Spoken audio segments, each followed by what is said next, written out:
And as members of the English Discoveries Academy, you will receive pedagogical webinars, trainings, monthly newsletters, links to the webinar recordings, and certificates. So we encourage you to attend future professional development webinars. We encourage you to be active members of the EduSoft Academy. All right. Today, ladies and gentlemen, today we're going to discuss what may cause students to drop out, why students, college students, university students, school students drop out. We're going to discuss methods for identifying potential dropouts. Then we're going to explore some strategies. We're going to explore some strategies for supporting students at the first signs of dropout risk. And finally, we're going to discuss potential obstacles, challenges to implementing recommendations, and we're also going to explore possible solutions for overcoming these obstacles. Like I said, this webinar is being recorded. You will receive a link to the webinar recording probably early next week. All right. The consequences, ladies and gentlemen, of dropping out of schools can have long-term economic and social consequences. Research shows that students who drop out of schools are more likely to be unemployed. Research shows that students who drop out of schools are more likely to receive welfare. So we need to identify those at-risk students as early as possible to get them back on track. So we define dropout as anyone, a student, a college student, a university student who leaves school, college, university, or a program without fulfilling the graduation requirement, without fulfilling the program requirement. This is how we define dropout. All right, so what may cause students to drop out? This is the million-dollar question, ladies and gentlemen. What may cause students to drop out, and how can we identify, how can potential dropouts be identified? All right, I will now hand it over to you. And I would like you to please type your answer in the chat. What may cause students to drop out? Do they drop out for financial reasons? Do they drop out for pedagogical reasons? Do students drop out for social, emotional reasons, personal reasons, any reason? What may cause students to drop out? Please type your answer in the chat tool. I'll give you 30 seconds. Please type your answer in the chat tool. What may cause students to drop out? 30 seconds, ladies and gentlemen.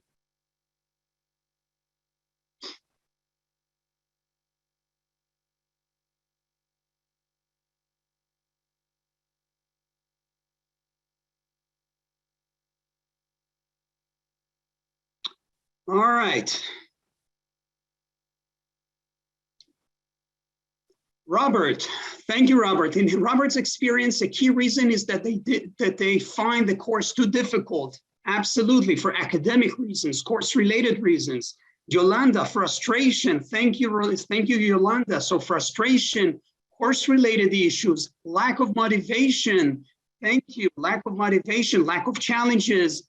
All those reasons. Yes, Monica, various reasons.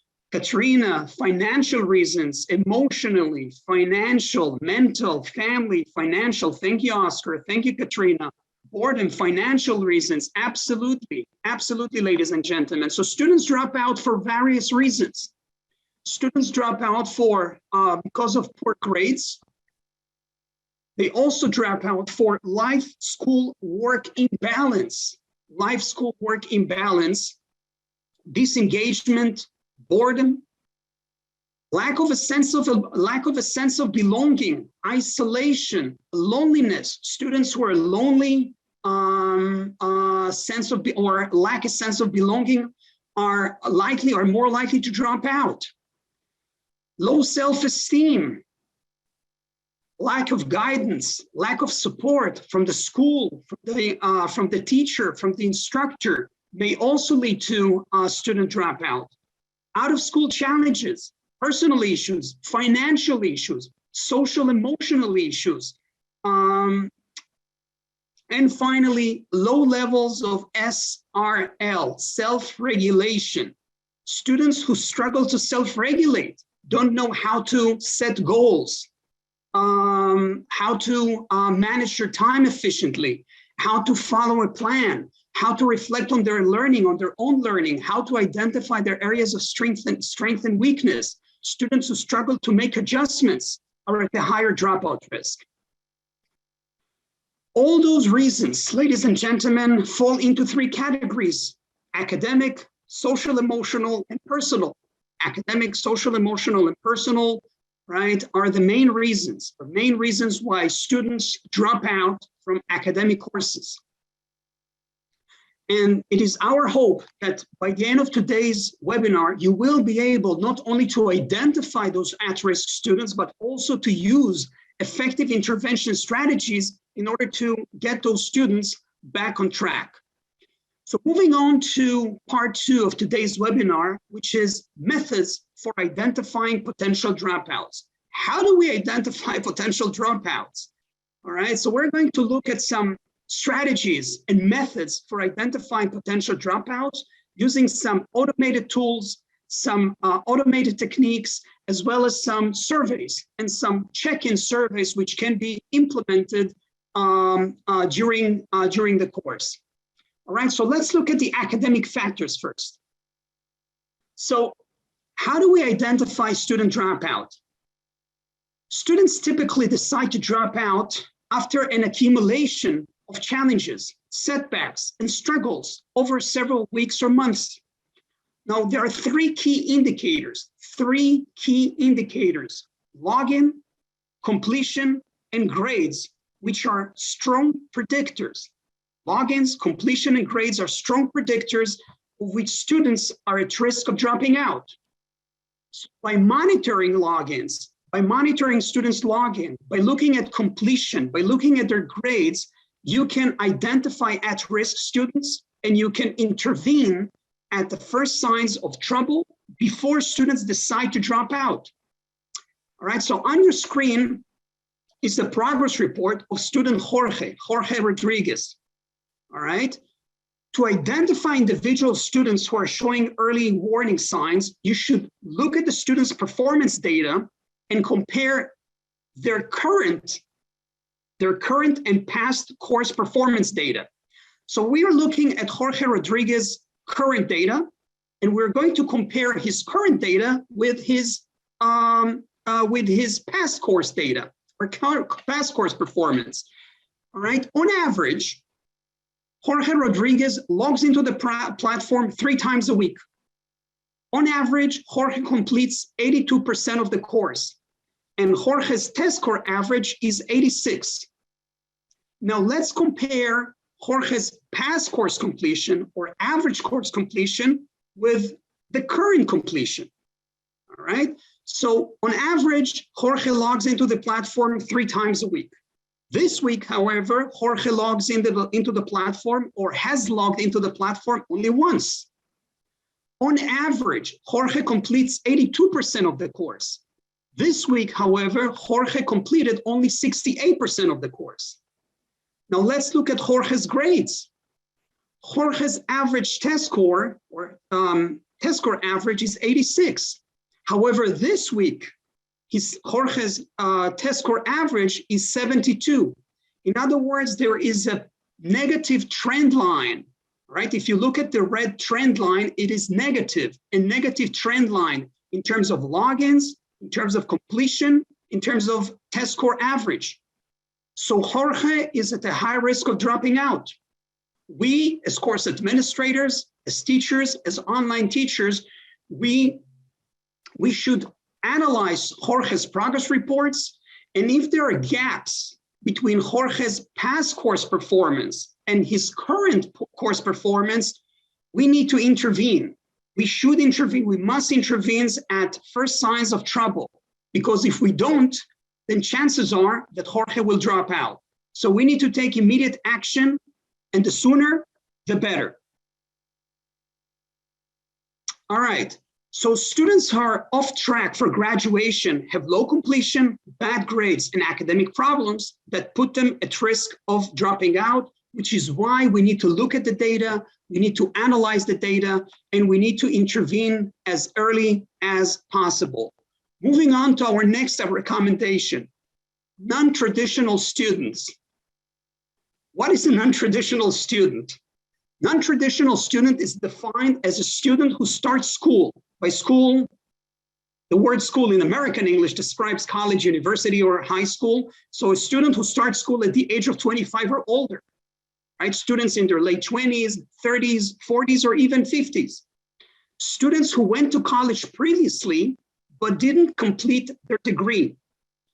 First, or non-traditional student is someone who is a first-time online student or a first-generation college student. Now, non-traditional university students or non-traditional college students often face more challenges. They face more challenges than traditional students. For many traditional students, going to university is their full-time job, is the only thing that they do. That's their full-time job. But non-traditional students, right, they must deal not only with their, with school, but also with additional obstacles when it comes to balancing their academic, all right, their personal and their professional obligations, academic, personal, and professional obligations, all right, which is a bit too much for many of those non-traditional students. So finding the time to work, attending class, taking care of your children, studying, getting some sleep, all within 24 hours is impossible or can feel impossible for busy non-traditional students. So balancing school life and work is an issue, is a major issue for non-traditional students.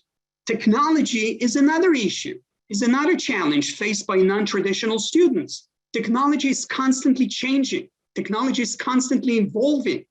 Now, if you are a non-traditional student, if you've been out of school for a long time, you may be surprised by how different school is today, especially in terms of technology. This is a bit overwhelming for those, older students, non-traditional students. And finally, confidence or lack of confidence. Many non-traditional students are older than their peers, right? Traditional students are in their early 20s. 18, 19, 20-year-olds, 21-year-olds. Non-traditional students are much older. They're in their 30s, in their 40s, in their 50s, all right, which makes them feel out of place. All right, you feel out of place, which is why non-traditional students are at a higher risk of dropping out. So our second tip, our next tip is we, educators, teachers, administrators, we should pay particular attention to non-traditional students. They need us the most. They need you the most. They need attention. We need to identify them as early as possible. All right, so you need to pay attention, performance of non-traditional students, older students, students who went to college previously and did not complete their degree, right? So we need to pay attention to those older non-traditional students. All right, moving on to our next tip, our next recommendation. Identifying the course tipping point. What on earth? What is a tipping point? All right, teachers and administrators are encouraged. We encourage you to identify the course tipping point, which is a particular point, a specific point in the course where a relatively large number of students drop out. In other words, the tipping point is defined as a lesson or a week after which most dropouts occurs. For example, in this table summarizes the tipping point in a 6-week course. You will notice or may notice that the number of students with no logins grew from 0% in week 1, right? 0% in week 1 to 52% in week 4. This indicates that there is a problem. This indicates a problem with students' momentum and level of engagement in week 4, which is the course tipping point. So week 4, ladies and gentlemen, is the course tipping point. This is when students lose momentum. All right. So our next tip is we should identify the course tipping point. We should identify the course tipping point, which will allow us, schools, to focus our efforts and attention on investigating why students are losing momentum, at a particular time in the course. All right, so identifying the course tipping point is our next tip. Next.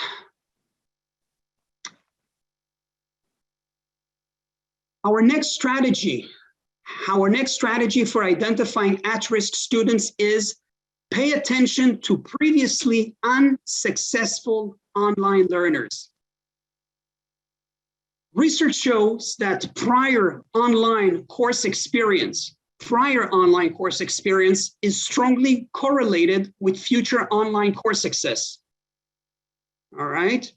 One explanation, which is supported by the research literature, is that having at least one prior unsuccessful experience, if you have prior unsuccessful experience, this has negative impacts on one's self-esteem and self-efficacy. All right, so we should identify, we encourage you to identify and to pay attention to previously unsuccessful online learners. Those are students who took online courses and failed those online courses. So research tells us that students who failed prior online courses are at a higher dropout risk. All right, and they need attention. We need to pay attention to students with prior unsuccessful online experience. Okay. So we, teachers, administrators, we should be paying attention. We should pay particular attention to unsuccessful online learners with a low high school GPA. So having at least one prior unsuccessful online experience, all right, coupled with a low high school GPA, has a negative impact on one's self-efficacy, is correlated, all right, with failure. In other words, if you're a course administrator, you have students with prior unsuccessful online learners, all right, this raises a red flag. Those students are at a higher risk of dropping out. Those students need attention, all right, they need attention. So you as teachers, you need to have your students complete a survey or a questionnaire or a course readiness survey the first day of class, right? And if you have students who with some prior unsuccessful online experience, those students need attention. If you have students who are non-traditional students, they need attention. Okay, great. Moving on to social, emotional, and personal aspects. Methods for identifying potential dropouts, right? Using other techniques and other methods. So one way to identify students who need social emotional support is by using check-ins, all right? We know that there are students who need social emotional support, which they're not getting.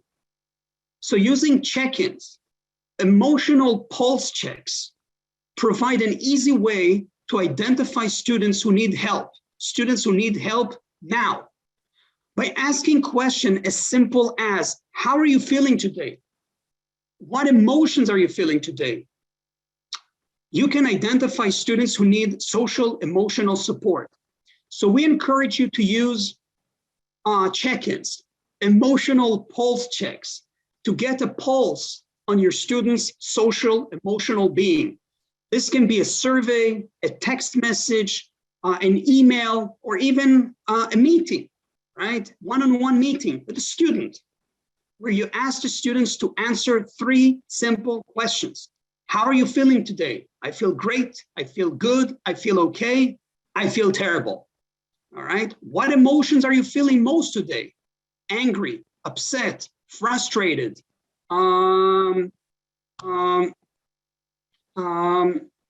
Yeah. And would you like to talk privately with an adult from school about how you're feeling? So by using those check-ins, emotional pulse checks, you can identify students who need social emotional support. Social emotional support. So we encourage you to use those check-ins and emotional pulse checks formally and informally. Now, what about students with low self-efficacy? Sorry, we're still with talking about social emotional support. You should analyze the results at the question level, at the student level, right? So when you look at the results, analyze the results at the questions, at the question level and student level to investigate the overall trends, right? To see if there are any trends, any issues that need attention. Right, so analyze the results at the question at the student level. Moving on to our next tip, low self-efficacy. But what is self-efficacy? How do we define self-efficacy? Well, self-efficacy or perceived self-efficacy is one's or his student's belief in his or her capabilities to accomplish a specific task. One's belief, right, in his or her capabilities of accomplishing a specific task, self-esteem, confidence, all right? Now, research says or shows that students with high self-efficacy tend to engage more in learning tasks and achieve higher scores. They're more successful. Students with high self-efficacy are more successful, right? Students with low self-efficacy are at a higher risk of dropping out, all right? So low self-efficacy is associated with higher dropout risk. So we need to identify those students with low self-efficacy as early as possible. Otherwise, they drop out, okay? So how do we identify those students with low self-efficacy? Using formal and informal check-ins. Right? Again, check-in questions should take 1 minute to complete. We recommend 3 to 5 questions. How sure are you that you can complete all of your assigned course materials? How sure are you that you can learn all the topics covered in the course? When complex concepts, when complex topics are introduced, when complex topics are taught, how sure are you that you can understand them? All right, look at the results, analyze the results, right? Identify students with low self-efficacy. Those students need attention. Next, identify students with low levels of self-regulation. So there are three different student populations that need attention, 3 different student populations. Social emotional, low level of self-efficacy, and low levels of self-regulation. Those 3 student populations are at a higher dropout risk. They need attention. We need to identify them as early as possible, all right? How can they be identified? Using formal check-ins, informal check-ins, one-on-one meetings, surveys, questionnaires, all right? So use those questionnaires, use those emotional pulse checks, check-ins to identify those students with low self-efficacy, low levels of self-regulation, students who need social emotional support. They're at a very high risk of dropping out. So how do we identify students with low levels of self-regulation? Using check-in questions. Do you plan your week in advance? Do you complete all your assignments on time?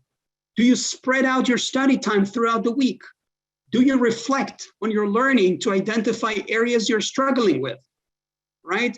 Students who struggle to self-regulate, right? They struggle to set goals, follow a plan, manage their time, reflect on their learning, seek out or reach out for help, right? They struggle with all those self-regulatory processes, right? So they need to identify it, and you need to contact them as early as possible. All right, so if you choose to send check-ins to students, it is important to have a plan in place. It is important to have a plan in place which considers the following questions. How often will we conduct check-ins, right? We recommend asking, or we recommend sticking to a monthly or a bi-weekly check-in schedule. This ensures the teachers, administrators, school principal, they have fresh data. They have fresh data that they can take action to support students at the moment, right? So you should use those check-ins as often as possible, at least twice a month. Which groups of students will receive check-ins? How will we coordinate check-ins across our programs or school? What questions will we ask?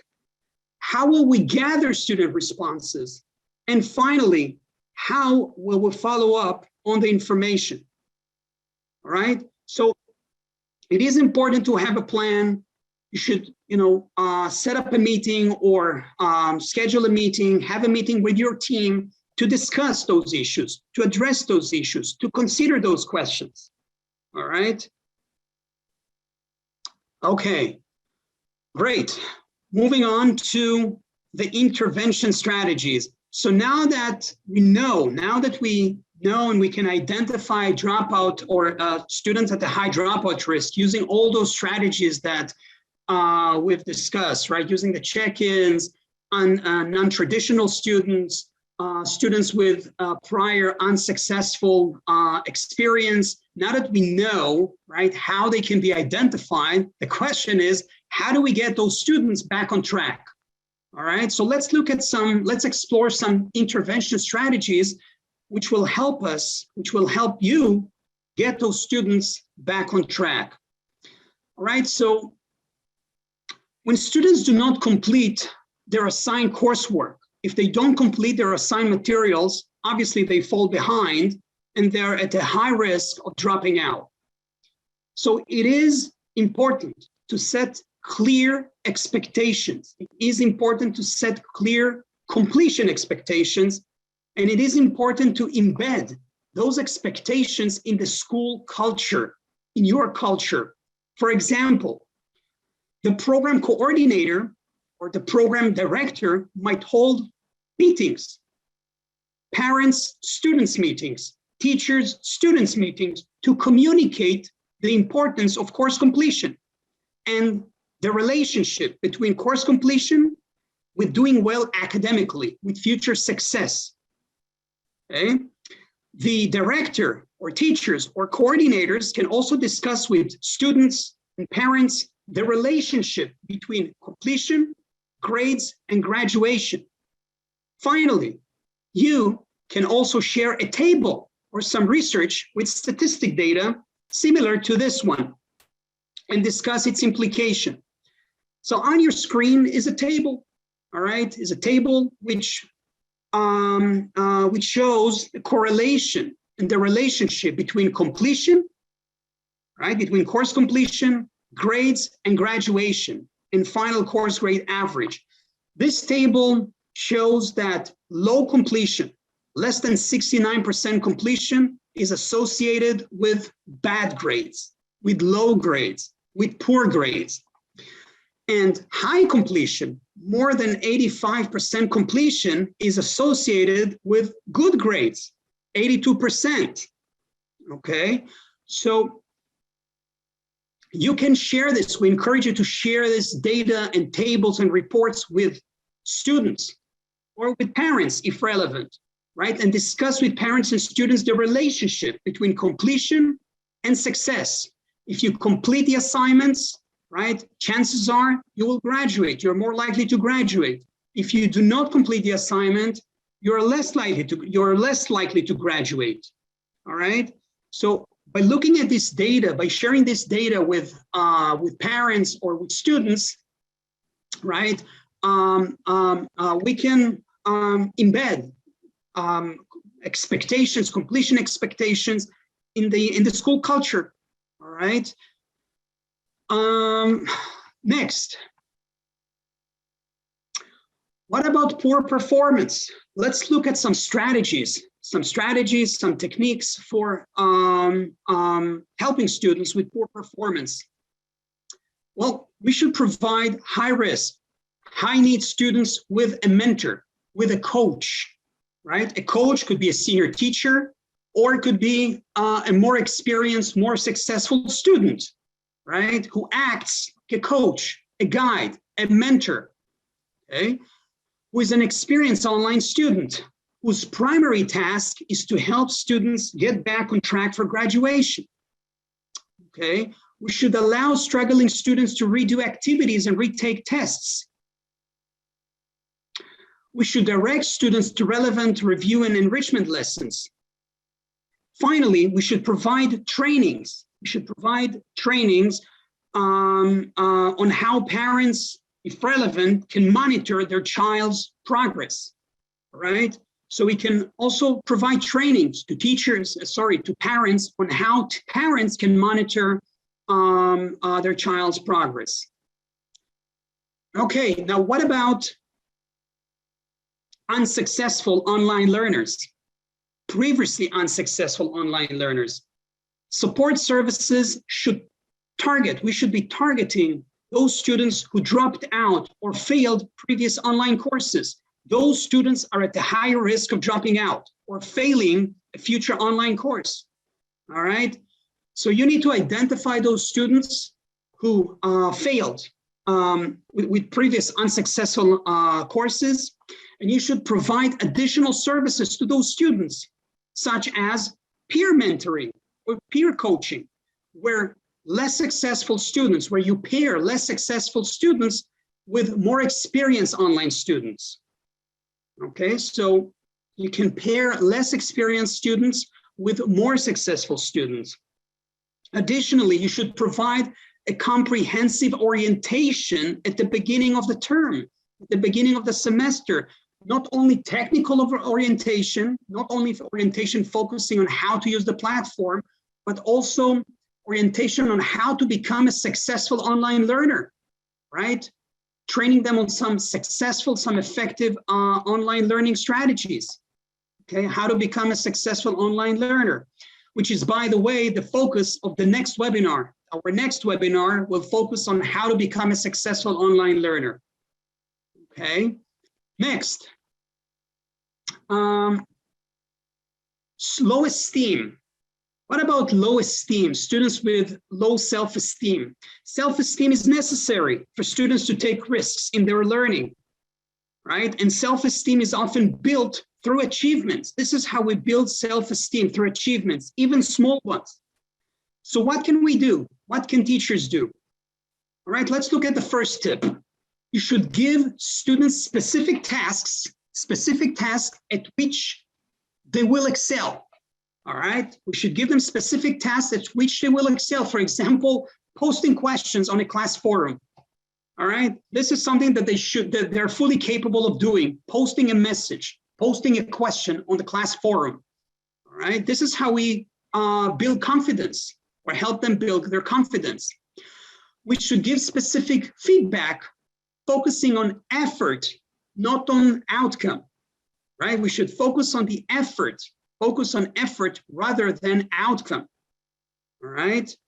So the focus should be on the process, on effort rather than outcome, the results, the scores, the grades, right? The focus should be on effort.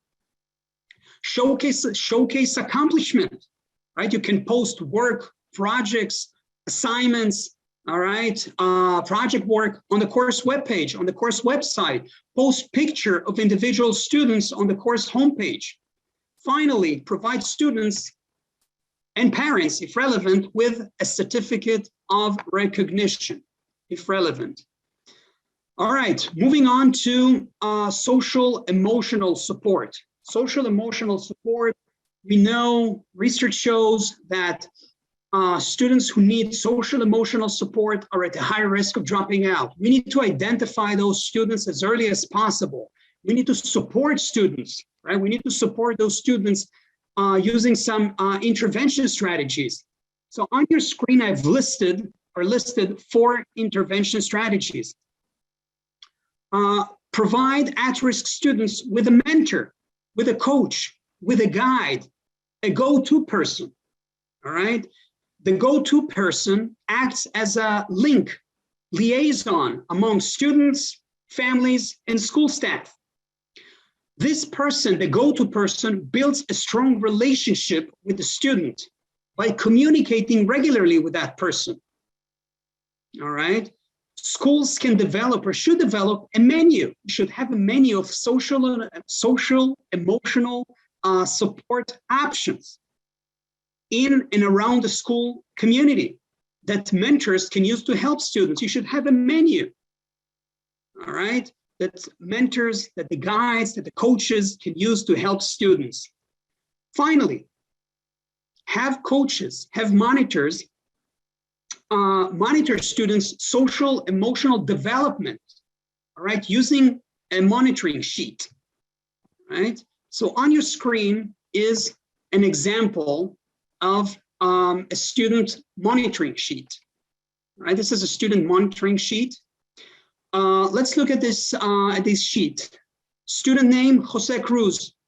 Now, Jose feels a bit unsupported, left out, lonely, isolated, is depressed, right? He answered those social check-ins, right? He's not feeling well, he's depressed. He feels unsupported. So in order to help student Jose Cruz, we hold regular meetings with student Jose on a weekly basis. Now, the intervention, Big Brother program, seems to have very little value. So an alternative course of action is necessary. In other words, we as mentors, as coaches, as guides, we should regularly monitor the effectiveness of the interventions by reviewing the social emotional well-being, by measuring the effectiveness of these interventions, of the intervention that we're using. If the intervention that we're using seems to have a positive value or has great value, great, we should continue using this strategy.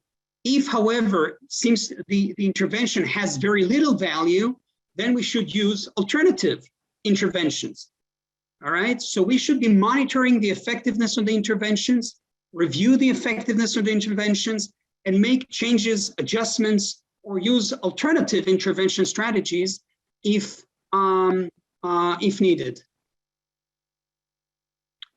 All right. Moving on to the next strategy, cohort model. Research shows that cohort models, right, has very positive impact on student retention and student success.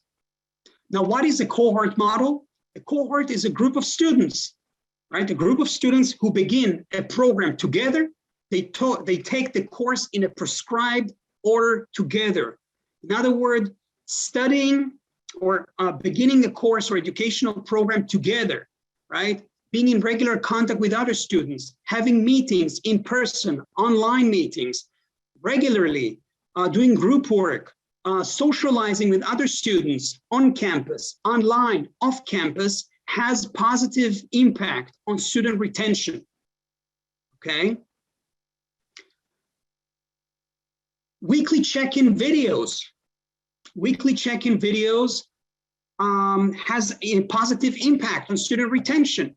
Student videos are 2-minute videos, which you, the teacher, can create using your phone, right? You can create a short video, a welcome message, a weekly video, motivational video, right? Which is emailed or sent to students or posted on the student homepage, right? So creating this or being in regular contact with students, has a very positive impact on student retention and success. All right. So,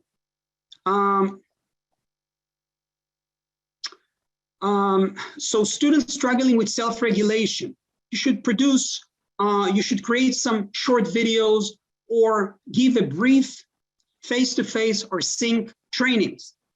So on your screen are some orientation videos or self-regulated SRL videos that we've produced.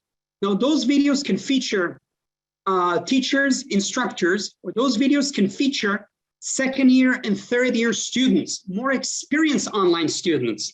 Those online students can share tips and best practices as to how to become more successful online learners. So you can produce a set of 5 videos, 6 videos, right, featuring second year and third year students, more experienced online students, sharing best practices and tips, right, as to how to become more successful online learners, right? These are informal videos, right, where, you know, you can use your tablet, your computer, your phone, right, to produce like a 3-minute, 4-minute video, again, featuring second year, third year online students sharing best practices as to how to become more successful online learners. And research shows that those videos, right, those videos have very positive effect, very positive impact on student retention, okay? We do encourage you to create those videos, to produce those videos and share those videos with students, with first-time online students. Now, let's look at some potential obstacles for implementing the recommendations, right?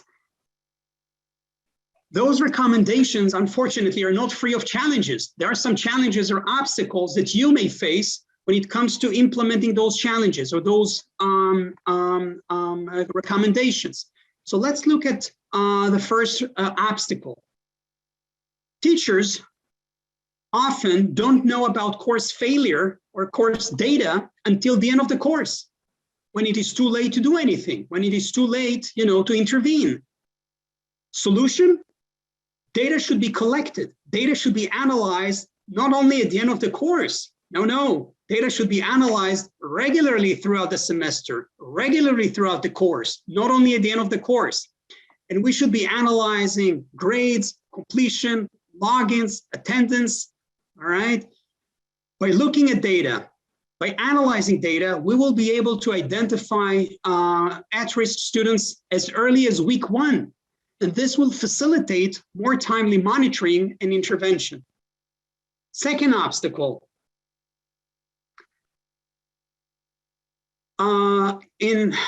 There are many schools where only school administrators have access to data reports and dashboards of early warning systems. There are schools where teachers, right, do not have access to reports.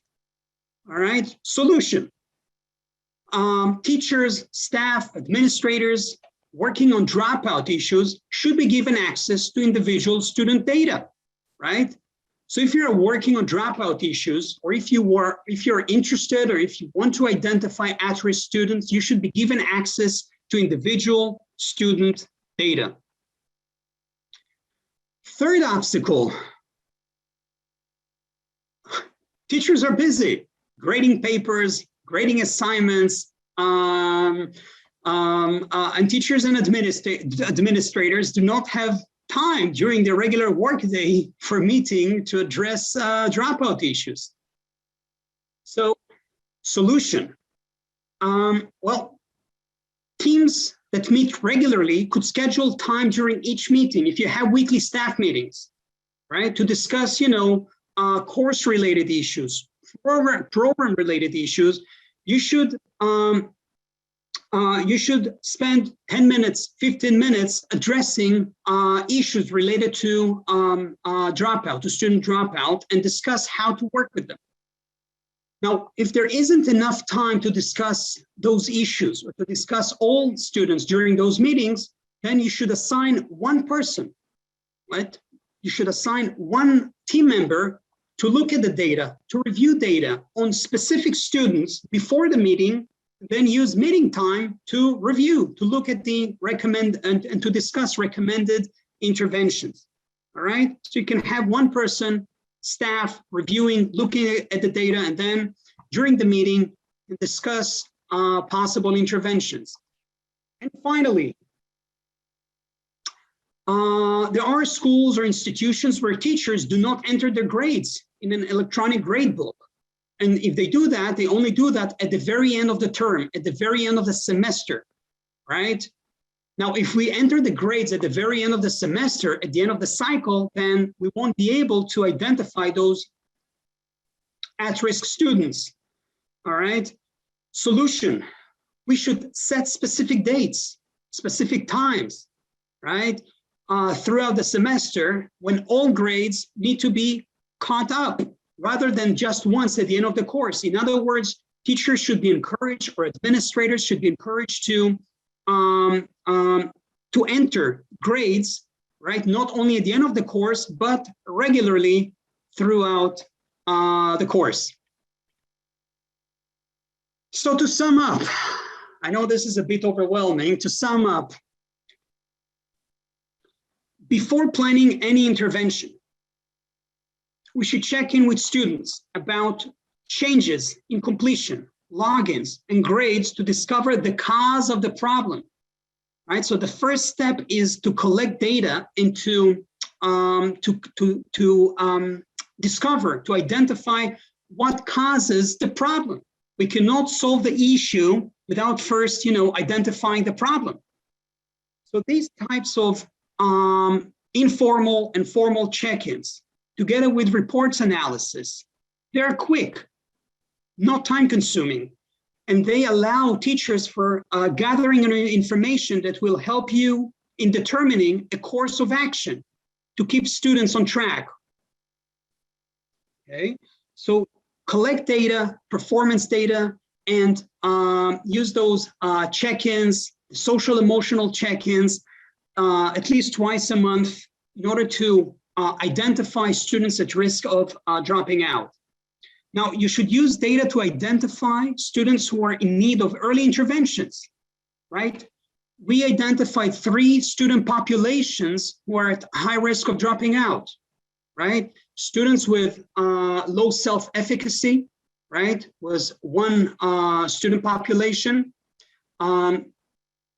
Low levels of self-regulation, students who struggle to self-regulate was a second subpopulation or subgroup, all right, and social emotional issues, right? So use those check-ins to identify students who need social emotional support or support or students who struggle to self-regulate. We need to identify those students as early as possible. Often the path to dropping out starts slowly, all right, with one failed test, with one failed exam. And without intervention, if we don't intervene early enough, all right, chances are that students will drop out, that those students who are at the low dropout risk will drop out.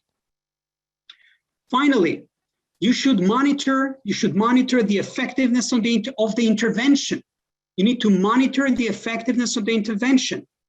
If the intervention works, if it's working, great, continue using the same intervention strategies.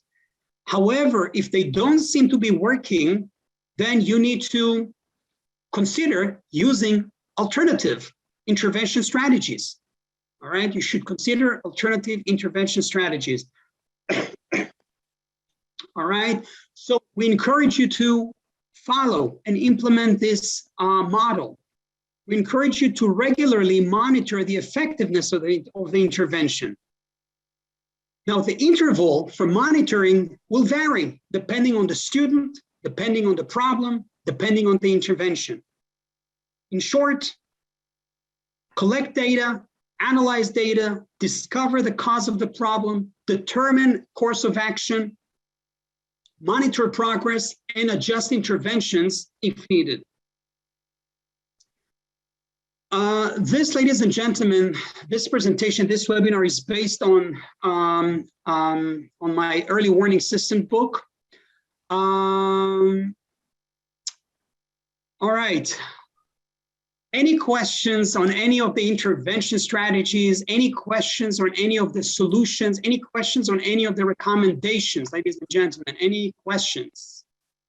You can type your answer. You can type your questions in the chat tool, or you can unmute yourself. Any questions regarding any of the intervention strategies? Just any questions, ladies and gentlemen, regarding any of the intervention strategies? Any questions? The webinar, ladies and gentlemen, is being recorded. All right, we will send you a link to the webinar recording. All right, we will send you the webinar PPT. Feel free to share the webinar recording with your colleagues, with your school colleagues. If you have any questions, feel free to contact our team with questions about the model. I know this is a bit overwhelming, but practice makes perfect. Practice makes perfect. So we encourage you to implement the model, to implement those strategies. Okay.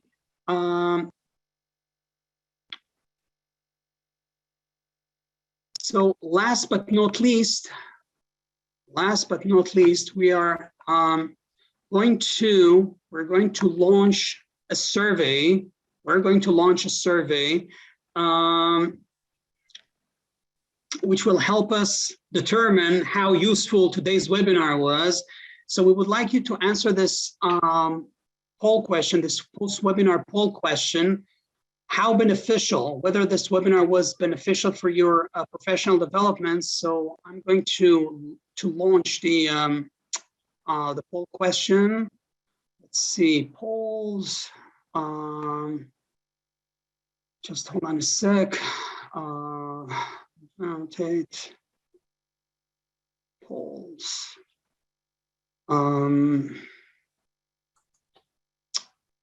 Just hold on a sec. No, for some strange reason, I cannot launch the poll. All right. Okay, so we will send you a link to the poll immediately afterwards, together with the link to the webinar recording and the webinar PPT. All right. So this, ladies and gentlemen, brings today's webinar to an end. We would like to thank you for attending, for participating, for joining, attending today's webinar. We hope you enjoyed this webinar. We hope that this webinar was beneficial for your professional development. This is, like I said, the first in a series of 8 professional development webinars. The next webinar is scheduled for mid-August. Will focus on self-regulation, how to become a successful self-regulated learner, right? So we look forward, we hope to see you again at the future Edusoft Professional Development webinar. Thank you very much, everyone. Have a pleasant afternoon. Goodbye.